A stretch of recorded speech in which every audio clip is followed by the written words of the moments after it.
And welcome back, everybody, to another edition of the Auburn Undercover podcast. My name is Nathan King, joined here by Jason Caldwell. We are live in front of Jordan-Hare Stadium, where in 3 days it's going to be a very rainy A-Day spring game for the first A-Day under Hugh Freeze.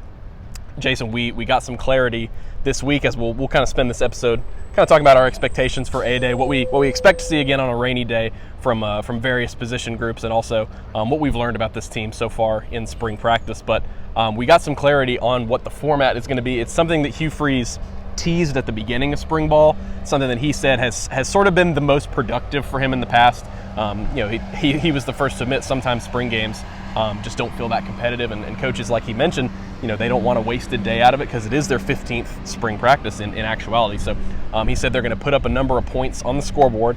He said 24 earlier in spring ball, but said they hadn't decided on a number yet. And basically the goal is, over the course of 4 quarters, offense, get to that number, defense, try to stop them. Yeah, I mean, you look at it, and that's kind of it's kind of a number you look at over the years. Go, hey, score 24 points or limit somebody to less than 24. Feel pretty good about winning a football game. Yeah. So that's where it is. So you go like defense, limit them to less than 24. Offense, can you score more than 24? And so I think it's a fun way to do it. It's much better than getting, we get 3 points for a 3 and out. You get 2 points for a caused fumble. I mean, those things are nice and they're important, but that's not how football games are scored. That's not how they're won, because sometimes you may turn it over 4 times, still win a game. And so I think it's a good idea, good fun format. We'll see what the weather holds and how that's going to factor into Saturday's game. But I think they're looking forward to finishing on a high note, Nathan, in a spring that has been filled with learning, development, ups and downs, but normal for a first spring under a new coaching staff. Yeah, it's different than maybe year 7 under Gus Malzahn, or even like a year 2 under Brian Harsin, where you're saying, we know what we have with this roster. Let's see what developments we can make with position group A, B, and C to try to win more games next season. And for Hugh Freeze, he was very transparent at the beginning of practice that, look, we just want to get better at a few things here and there, because I thought it's been interesting, Jason, really over the past week or so, both the coaches and players have said how big the summer is going to be. Yes. Basically saying this is kind of a baseline right now. And so it seems like everybody's kind of in the same headspace about what they want to accomplish this spring. Something that was brought up by Hugh Freeze on his press conference on Monday was the idea that's kind of floated around a little bit. It's picked up some national attention, actually. Hugh Freeze advocating for the idea of a spring game against another college program. He's not the first college coach ever to have this idea, but it is something that he says he's been an advocate for going back to his days at Ole Miss. The example he gave was, we could play somebody like UAB, Alabama could play somebody like Troy, Alabama State, whoever they end up thinking is the best fit for that kind of game. Jason, it makes a lot of sense when you look at wanting the most competition. I've seen people also bring up the injury question of, what about injuries? Well, Hugh Freeze put it a good way. He said, look, it's actually 50% safer because you have 11 players on the field instead of 22, and you've seen Summerall at Troy. You've seen Trent Dilfer at UAB pick it up this week and say, heck yeah, we'd be 100% down for that. Yeah, no, I think it's a great idea, and you're right. It does. There's multiple things it does. You're right. First of all, it limits your injury possibilities by 50%, because you're right. You only have one unit on the field at the same time instead of both of them, and so that's a big deal. I think it gives you a better understanding of where you are as a team and as a program too, because look, you're practicing against the same guys in a spring game. You may not do a bunch of different things, but it's also they haven't seen you. They haven't been able to, this Auburn offense and defense right now, they've seen the same schemes and the same plays probably 100, 200 times already or more. So now you get a chance to go against something different. I think it'd be a good idea. That probably means that the NCAA won't do it because it's a good idea. And so it's right now it's something that's getting floated, and it's probably gotten more attention now than it has ever. And so we'll see if it can grow and come to something else. But I'd like to see it. Yeah, I'm not sure if a coach at a program with the profile of Auburn's recently has floated this out as much as Hugh Freeze did on Monday. Something I saw was brought up on Twitter is actually for Division II, so still under the NCAA, they are passing a rule next year in 2024 that they'll be able to do this. So maybe some progress going toward the future of, and it's of already Division I. It's already done in basketball, even Right. though they can't publicize it, which is the dumbest thing in history to me. But baseball, Auburn played Clemson a couple years ago, played Alabama last year. They played, Louisiana Tech last year. In baseball, they've done those things in the fall. It would seem to me that you could figure out a way to do something like that in the spring as well. Yeah, I mean, speaking of UAB, Auburn has basketball now 2 straight seasons has scrimmaged against UAB in the preseason. And so, yeah, it's something that makes sense. It's not something that's going to come to fruition anytime soon. Like you said, most likely because you got to get that stuff on the table for a while. But shoot, looking at SEC spring meetings at the end of May, maybe that's something that's brought up amongst a number of other things for Hugh Freeze. So kind of getting into the A-Day game now, Jason, like you mentioned, it might be limited because of the rain in terms of what we're going to see overall. But something Hugh Freeze said on Monday was, look, he was like, look, I'm putting it on the media. Like, make sure y'all put this out there.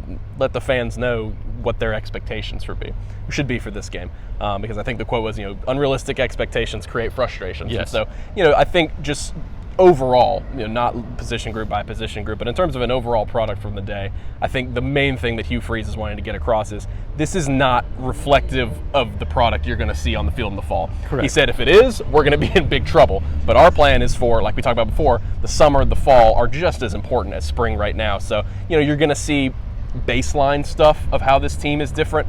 But really, Freeze took kind of a conservative approach with it. He said, look, maybe one of our advantages as a team, looking at the schedule in 2023, maybe one of our advantages as a team is that we have new schemes on both sides of the ball. We have a bunch of new assistant coaches.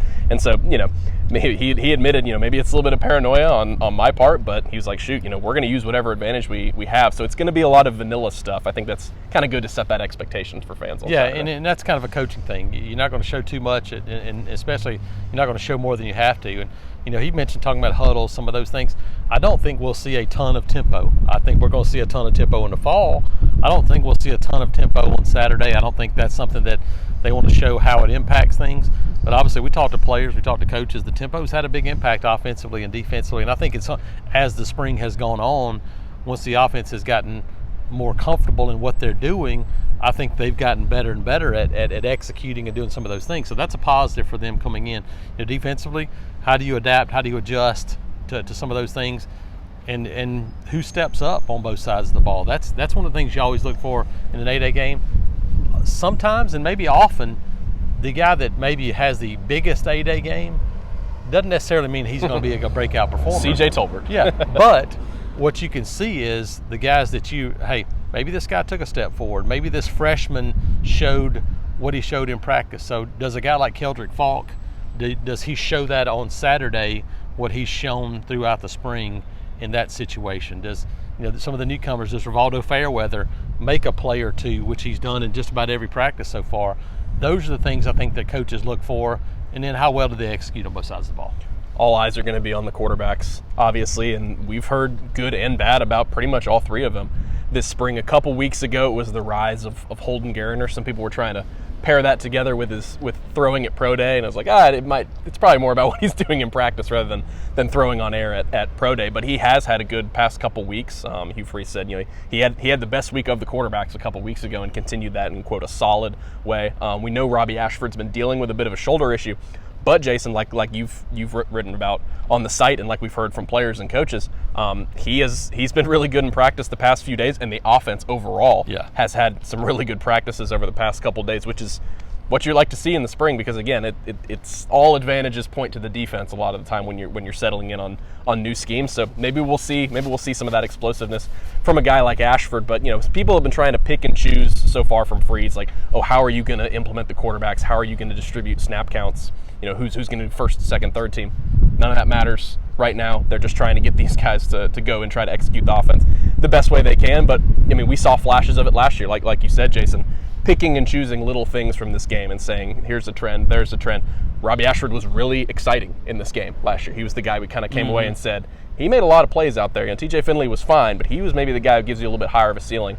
So if Holden Geriner, somebody like that, comes out and is the most accurate passer, those are some things that you can pay attention to, rather than how many touchdown drives did they have, stuff Correct. like that. Yeah, and a lot of that depends on who you're playing with, who you're playing against. Whether they catch passes, correct, that's been a problem. I would say, as Hugh Freeze has said, the wide receivers have to help in those regards too. So there's a lot of ways to look at it, but you're right. The quarterbacks have all had their moments.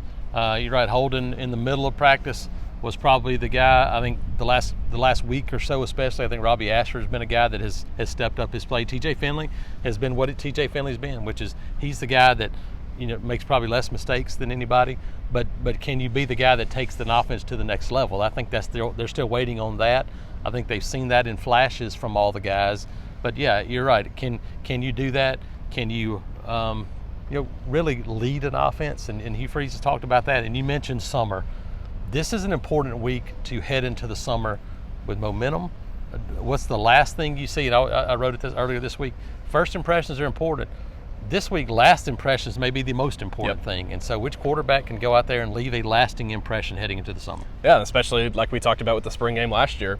It's in front of fans. I mean, that's Robbie Ashford last year. A bunch of fans came away and said, wow, he's an exciting player. What kind of opportunity is he going to have in the offense? We'll touch on defense for a minute. So much of the conversation the past couple weeks has been particularly about the defensive front, and it's been a breath of fresh air to Auburn fans, how much they're going to rotate. I think that's one thing I'll be paying attention to. Obviously, the scheme under Ron Roberts, analyzing what's different about last season, but seeing how many different guys they have at different positions, because Ron Roberts said, look, I want 22 to 25 guys who are capable of playing SEC football. That includes 9 defensive linemen. That includes 5 or 6 linebackers. And honestly, Jason, I don't know about your impression, but mine so far has been that they feel pretty good about how many guys they're getting so far. They've got to get guys to come along, maybe 3 or 4 more on the defensive line. But Josh Aldridge told us yesterday, he said, yeah, I've got 4 or 5 guys at linebacker that can go right now. So seeing what kind of capable talent they have, I think is what I'm going to be looking for on A-Day, kind of in that 1 and 2 deep. Because if you've got guys in the, quote, second group, that doesn't matter too much, but if you got guys in the second group going out there and looking like they know what they're doing, they're making plays, they're executing, that's a big deal for this team, because Ron Roberts really wants a deep group next season. It is, and I think you look at it, I think on both sides of the ball, but especially defensively for me. We've heard about the offensive line guys, and they've settled in a little bit there. I want to see the defensive line guys. I want to see a Justin Rogers, Elijah McAllister, some of those guys. What do they look like? And physically on the field, Messiah Nasili Kite, those guys, we've heard a lot about them. They've got experience. What do they look like meshed into this system? And then, an Austin Keys, DeMario Tolden at linebacker, those front 7 guys, anxious to see them, how they cut it loose, how they look physically, matched up in scrimmage type situations, which is what we'll see on Saturday. So lots of things to look forward to. Looking forward to just seeing these guys on the field in a game type situation. Fingers crossed the weather holds out, and we'll have a fun day on Saturday. Yeah, for sure. And, we haven't touched on them too much, but the offensive line, I think, has been maybe one of the MVPs of the past. They're not going to get as much individual recognition on Saturday. I think as a group, that group has probably taken the most strides from day one to now the end of the spring, just because they were all new. And we've heard how much they've already kind of meshed together, come together, and the offense and the running game has kind of clicked. That says a lot about those older guys meshing with, Tate Johnson and Cam Stutz and Jeremiah Wright, some of these guys that are holdovers, to form a pretty solid group already on that offensive line. Before we go, Jason, we'll have a story about this on Friday, kind of our picks for MVP, but kind of knee-jerk reaction. Who's a name, or maybe a couple names on offense and defense you think could have a good day on Saturday? Yeah, you always lean towards running backs. I would go Damari Alston. That'd be my offensive pick there. Defensively, you look at it and it's hard sometimes to kind of find that guy. I would probably go with maybe even a guy like Powell Gordon. I mean, he may get a lot of run there, and he may be a guy that can get after the quarterback some down the line and see if he can become a little bit more in that edge rush spot. So I'm going to go with a couple of younger guys. I like your Alston pick a lot. Somebody I thought about. I'm going to go with somebody you talked about earlier that Hugh Freeze said on Monday has been the most consistent pass catcher regardless of position. That's Rivaldo Fairweather. He's ultra athletic. He took over that first team tight end spot immediately as soon as he came in. And if he's as consistent as we hear, and we've seen at practice, I think he'll be able to have a good day out there. On defense, I'm going to go with Jeffrey Embaugh. If he is as confident at that defensive end spot, and Jeremy Garrett, said that's a really good spot when you look at his individual skill set, maybe he'll have an opportunity to go out there and make some plays. But like we just talked about, the O-line's been pretty good. So if he's out there making plays, that reflects well on him. So thank you guys so much for joining us today. We'll wrap it up there. If you watched on our YouTube channel, thanks for tuning in. If you guys listen to the podcast, we will have one, if this posts on Thursday morning, we'll have one on Friday where Jason and Christian will get into what recruiting visits to expect from A-Day this weekend. So for Jason Caldwell, I'm Nathan King. Thank you guys so much for tuning in. We'll talk to y'all later.